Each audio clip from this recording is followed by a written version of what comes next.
Chemical properties of carboxylic acids, last topic पे हम बात करेंगे आज केमिकल प्रॉपर्टीज में। केमिकल प्रॉपर्टीज में एक प्रॉपर्टी जो एसिडिक नेचर है वो हम बहुत डिटेल में डिस्कस ऑलरेडी कर चुके हैं, ठीक है। और अब आ जाते हैं हम सेकंड वन पे। जो सेकंड वन था जिसके अंदर हम कार्बोक्सिलिक एसिड में से देख रहे थे कि उसमें से OH ग्रुप पूरा का पूरा अलग हो जाएगा और उसकी जगह पर कोई और ग्रुप वहां पर आ जाएगा। इसी की वजह से जो कार्बोक्सिलिक एसिड्स की ये जो अब आप रिएक्शंस देखने वाले हो, इन रिएक्शन से जो कंपाउंड्स बनते हैं they are called as derivatives of carboxylic acids. So जो सेकंड केमिकल प्रॉपर्टी है that is formation of derivatives of carboxylic acid, ठीक है। कार्बोक्सिलिक एसिड के जो डेरिवेटिव्स हैं उनकी फॉर्मेशन होती है इन द सेकंड वन। सो कैसे कैसे होगी देखते जाएं। RC double bond OOH, carboxylic acid को हर बार मैं ऐसे लिख रही हूँ, आप चाहें तो नॉर्मल भी लिख सकते हैं। इसमें अगर हम PCl5 डाल के कोई भी क्लोरीनेटिंग एजेंट आप यूज कर सकते हो, जब हीट करते हैं तो फिर यहाँ से OH का रिमूवल होगा, Cl इसकी जगह पर आ जाएगा and you will get RCOCl, acid chloride. Along with this, H3PO3 will be formed as a side product. ये जो OH है ये फॉस्फोरस के साथ अटैच होके H3PO3 बनाता है, ठीक है। ये हो गई आपकी फर्स्ट वन। आप कोई भी कार्बोक्सिलिक एसिड लिख सकते हो, जैसे मैंने लिख दिया अगर CH3COOH PCl5 के साथ हीट करने से क्या बन जाएगा, it will give CH3COCl, acid chloride. Okay, इसी का में ही सेकेंड वन है, फिर से कार्बोक्सिलिक एसिड, और इसको हीट कर रहे हैं जब हम अमोनिया के साथ। अब क्योंकि ये एसिड है और ये बेस है तो पहले जब हम हीट करते हैं तो इनको ये आपस में अटैच होके सॉल्ट बना देते हैं, RCOONH4 पॉजिटिव, ठीक है। And then finally ultimately by losing a water molecule they get converted into RCONH2। The compound is amide, acid amide भी बोल सकते हैं, ठीक है। जैसे CH3COOH acetic acid on heating with ammonia, directly मैं वाटर का रिमूवल साथ में ही बता रही हूँ। So the product is CH3CONH2, acetamide. अगर यहाँ पर बेंजोइक एसिड लेते,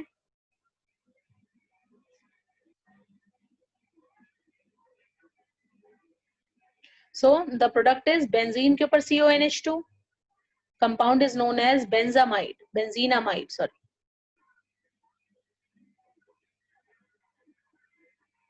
This is acetamide. Clear? तो ये हो गई हमारी सेकेंड डेरिवेटिव की formation. Third one, RC double bond OOH when is heated with alcohol in presence of few drops of concentrated H2SO4, it will result into formation of RCO। अब मैं यहाँ थोड़ा सा इसको R डैश लिख देती हूँ, RC bond O, ये पूरा OH यहाँ से जाएगा और यहाँ से सिर्फ H निकलता है and it will give you OR dash, ester। The reaction is known as esterification।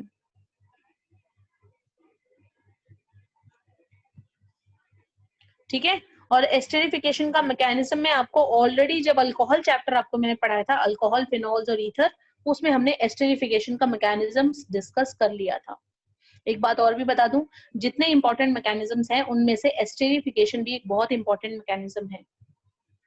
ये बात मैंने तब भी बताई थी जब मैंने अल्कोहल्स के बारे में बताया था, क्योंकि ये रिएक्शन अल्कोहल में भी आती है, सेम रिएक्शन ही है। उसमें हम दिखाते हैं कि अल्कोहल से एस्टर बन रहा है, यहाँ हम कह रहे हैं कार्बोक्सिलिक एसिड से एस्टर बन रहा है। भैया दोनों को मिलाने से ही तो बन रहा है, दोनों को मिलाओगे अगर नहीं तो फिर नहीं बनेगा एस्टर, ठीक है।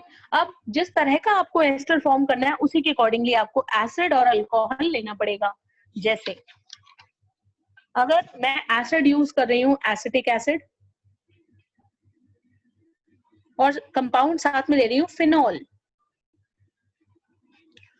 तो कंपाउंड देखो, अब H2SO4 डाल के और हीट करने से क्या बन रहा है? CH3COO और उसके बाद बेंजीन रिंग, यानी कंपाउंड क्या बना फिनाइल एसीटेट। अब मैं इनको अगर चेंज कर दूं,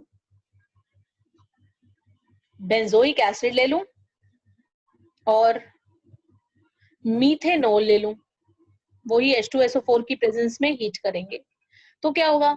अल्कोहल में से H जाना है, कार्बोक्सिलिक एसिड में से OH जाना है, कंपाउंड क्या बन गया? या मीथेनॉल ले लेते हैं C2H5 ताकि कार्बन नंबर सेम रहे। ठीक है, बेंजीन के ऊपर CO, फिर O और उसके बाद C2H5। अब ये कंपाउंड हो गया इथाइल बेंजोएट। दोनों एस्टर्स में बहुत फर्क है। Phenyl acetate, ethyl benzoate. Acetate का मतलब है जो CO ग्रुप है वो कार्बन चेन से अटैच्ड है, ये आपका मेन फंक्शनल ग्रुप है और ये एक सब्स्टिट्यूएंट की तरह से बिहेव कर रहा है, इसलिए इसका नाम पहले आ गया है फिनाइल। ठीक है, इथाइल बेंजोएट लिखने का मतलब है यहाँ पर इथाइल सब्स्टिट्यूएंट की तरह बिहेव कर रहा है और आपका ये मेन चेन है, इसी वजह से इसको लिखा गया है benzoate. Understood? So this is how the reaction actually take place. और ये भी शायद मैंने आपको बताया था कि ये जो पर्टिकुलर रिएक्शन है ये एक रिवर्सिबल रिएक्शन है। इसी वजह से जैसे ही वाटर यहाँ पर फॉर्म होता है, वाटर को बिल्कुल अलग कर देना पड़ता है। वाटर एस्टर के साथ मिलके इन्हीं कंडीशंस में इसी टेम्परेचर के ऊपर वापस से अल्कोहल और आपका कार्बोक्सिलिक एसिड फॉर्म कर देगा। So if you want to prepare esters, in that case what we have to do, we have to remove the water as soon as it formed. इसी reaction को और effectively proceed कराने के लिए carboxylic acids की बजाय carboxylic acids के derivatives भी यूज किए जा सकते हैं।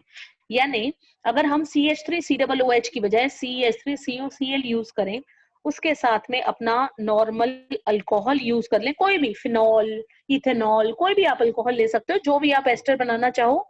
और जब H2SO4 डाल के हीट करोगे ना, अब यहाँ पर वो प्रॉब्लम नहीं होगी जो पहले हो रही थी। पहले वाटर बन रहा था, लेकिन अब की बार क्या बनेगा? H और Cl से साइड प्रोडक्ट बनेगा HCl। HCl इस रिएक्शन को रिवर्स नहीं कर सकता, वापस पीछे नहीं लेके जाएगा, तो आपका एस्टर भी बन जाएगा CH3COO C2H5, ethyl acetate ester आराम से बनेगा। कोई रिवर्सिबल रिएक्शन वाली प्रॉब्लम यहाँ पर नहीं होगी जो पहले हो रही थी। ठीक है, so this is an alternate way for esterification and this is the better way. Why?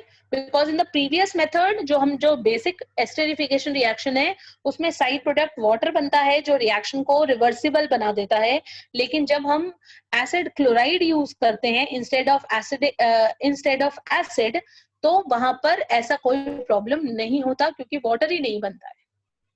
आ गया सबको समझ में? तो बच्चों ये हो गई हमारी थर्ड डेरिवेटिव की प्रिपरेशन। पहला हो गया एसिड क्लोराइड कैसे बनता है, दूसरा हो गया एसिड अमाइड कैसे बनता है और अब तीसरा हो गया एस्टर्स कैसे बनते हैं। ठीक है, एस्टर्स के बाद अब आ जाते हैं हम फोर्थ डेरिवेटिव के ऊपर and the fourth derivative is known as anhydride. जब किसी कार्बोक्सिलिक एसिड को हीट किया जाता है in the presence of dehydrating agents. Dehydrating agent मतलब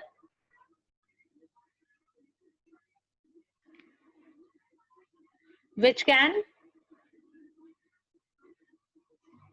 remove any kind of water present। जो वाटर को रिमूव करने का काम करता है उनको कहते हैं डिहाइड्रेटिंग एजेंट्स। जैसे concentrated sulphuric acid is a very good dehydrating agent. ठीक है, इसके अलावा P2O5 is also a very good dehydrating agent. तो जैसे ही आप इसको डालोगे तो इनमें से किसी को भी डाल के और हीट करोगे तो वाटर इसमें से रिमूव हो जाएगा और ये एक ऐसा कंपाउंड बनाएगा जिसके अंदर वाटर की कमी होगी, जिसे कहा जाता है एनहाइड्राइड विदाउट वाटर। देखिए कैसी रिएक्शन होगी। दो मॉलिक्यूल्स लेने पड़ेंगे RCOOH के, कार्बोक्सिलिक एसिड के दो मॉलिक्यूल से एक मॉलिक्यूल एनहाइड्राइड का बनेगा। P2O5 heat, it will result into RCO।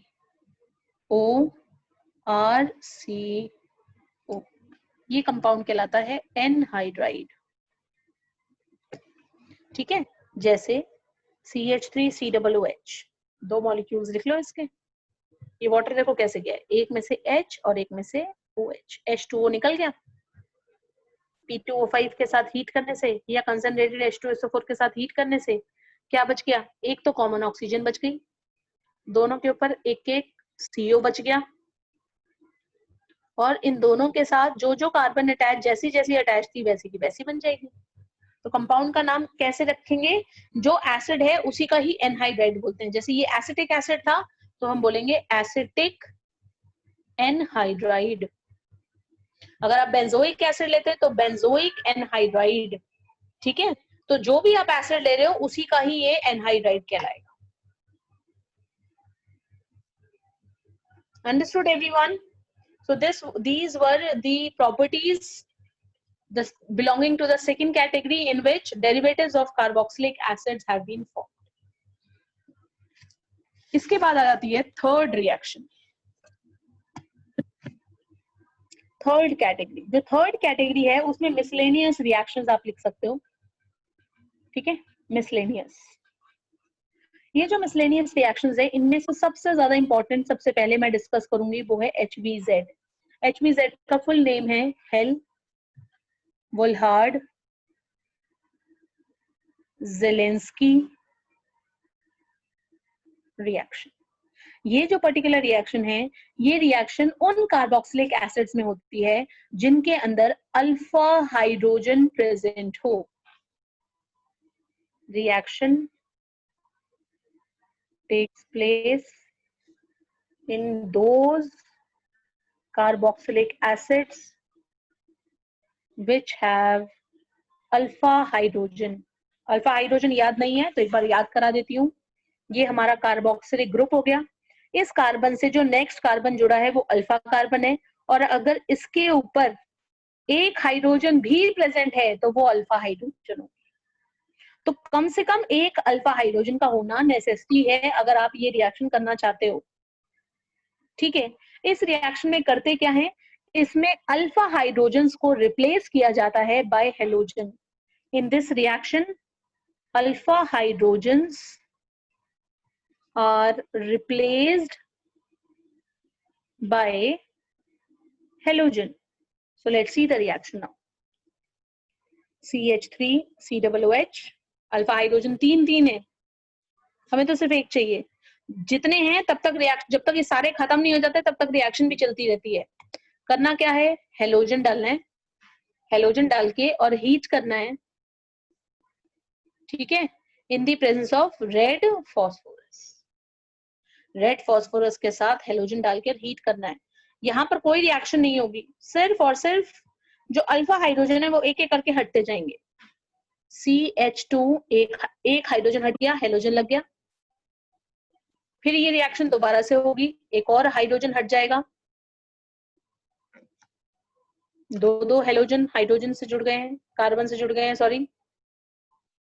And then finally सारे के सारे रिप्लेस हो जाएंगे CH3 COOH। क्लोरीन लिखोगे तो क्लोरीन का एसिड बन जाएगा, फ्लोरीन लिखोगे तो फ्लोरीन का एसिड बन जाएगा, ब्रोमीन लिखोगे तो ब्रोमीन आ जाएगा। फ्लोरोएसिटिक, ट्राईफ्लोरोएसिटिक एसिड, डाईफ्लोरोएसिटिक एसिड, मोनोफ्लोरोएसिटिक एसिड, कोई भी एसिड ऐसे बना सकते हो। CH2F, CH2F, CHF2, CF3, CH2Cl, CHCl2, CCl3। ठीक है, ये बहुत ही ज्यादा इंपॉर्टेंट नेम रिएक्शन है बच्चों, बहुत ज्यादा इंपॉर्टेंट है। कार्बोक्सिलिक एसिड में से अगर रिएक्शन की बात करें, इंपॉर्टेंट रिएक्शन की, तो ये सबसे ज्यादा इंपॉर्टेंट रिएक्शन है। अच्छे से याद करना है इसको। ठीक है, HBZ के बाद अल्फा हाइड्रोजन की इन्वॉल्वमेंट के बाद नेक्स्ट जो इसमें रिएक्शन आती है वो है डी कार्बोक्सिलेशन। पड़ी हुई रिएक्शन है आपकी, एक रिपीटेशन की तरह से आप इसको देख सकते हो। इसमें क्या करते हैं, ये जो आपका कार्बोक्सिलिक एसिड है इसको हम लाइम सोडा के साथ हीट करते हैं। लाइम यानी क्विक लाइम, सोडा यानी कास्टिक सोडा, इसके मिक्सचर के साथ हीट करते हैं। On doing so this whole COO group will be removed, you will be left with only RH. D मतलब रिमूवल, किसका रिमूवल, कार्बोक्सिलेट ग्रुप का यानी COO का, इसका रिमूवल डीकार्बोक्सिलेशन कहलाता है। ठीक है, ऐसा करने से ऐसा कंपाउंड बनेगा जिसके अंदर कार्बन और हाइड्रोजन ही होगी और कुछ भी नहीं होगा। जैसे बेंजोइक एसिड, रिएक्शन करोगे तो क्या बचेगा? Only benzene. अगर आपने लिया एसिटिक एसिड, हीट करने से क्या बनेगा? Only methane. जितने कार्बन पहले थे, टोटल कार्बन देखो, बेंजीन के 6 और एक ये खुद 7 कार्बन थे, बचे कितने? 6। शुरू में कितने कार्बन लिए? 2, अब कितने बचे? सिर्फ 1। डीकार्बोक्सिलेशन से जो कंपाउंड बनता है उसमें एक कार्बन कम हो जाता है। ठीक है, इसलिए अगर आपको प्रोडक्ट कन्वर्जन में नीचे आना है यानी कार्बन का नंबर कम करना है तो इस रिएक्शन को आप यूज कर सकते हो। Clear? So this is the second in the third category, decarboxylation. Decarboxylation के बाद एक और रिएक्शन आपको बता रही हूं, वो है रिडक्शन।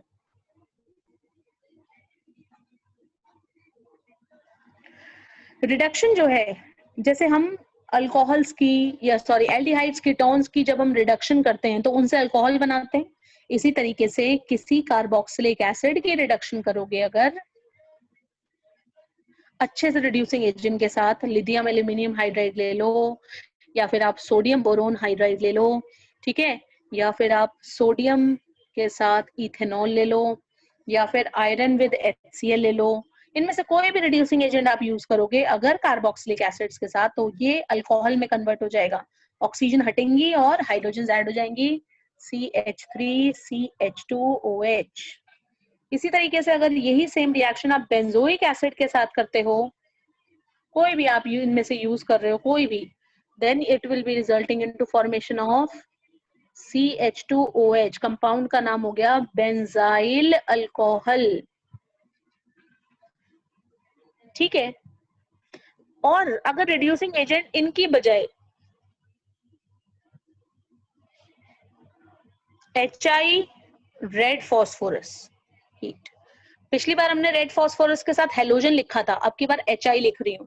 अगर ये लिखोगे ना तो इतना ज्यादा रिडक्शन हो जाएगा, सारी ऑक्सीजन गायब हो जाएंगी, सारी। यहाँ पे थोड़ी बहुत ऑक्सीजन बच तो गई अल्कोहल बनाने के लिए, लेकिन यहाँ ऑक्सीजन फिर बचेगी ही नहीं।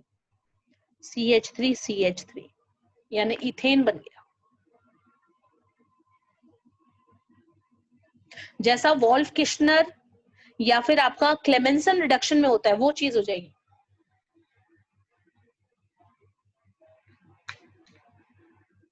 ठीक है, तो ये जो रिएक्शन है ये कहलाती है आपकी reduction. Understood? Ma'am please stop recording.